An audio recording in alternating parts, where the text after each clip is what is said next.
In this economy, perhaps you have heard this a lot recently. Pero, ano nga ba nangyayari? Hi, I'm Eli, your CAMS Economista, and this is Macro Matters. The numbers are out. The Philippine economy grew by 2.8% in the first quarter of the year. This is the slowest GDP we have seen in 5 years. So, bakit nga ba bumabagal?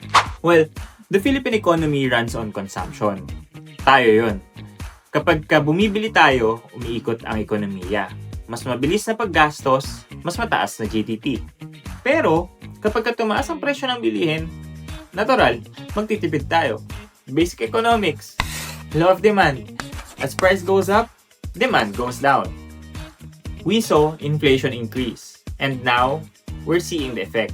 Slower spending, slower consumption, and eventually, mas mabagal na ekonomiya. Now, kung mutual fund investor ka, makikita mo yung pagbabago sa paggalaw ng investment mo. Kasi, when consumers spend less, businesses earn less. And when corporate earnings slow down, markets react. Minsan, mapapaisip ka, should I pull out? Should I stop investing? One GDP report should not scare you away from your long-term goals. Economic slowdowns are just phases, not the end result. In fact, this is where disciplined investors are built.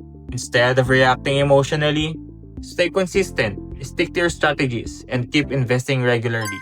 Huwag lang basta mag-ipon, mag-invest.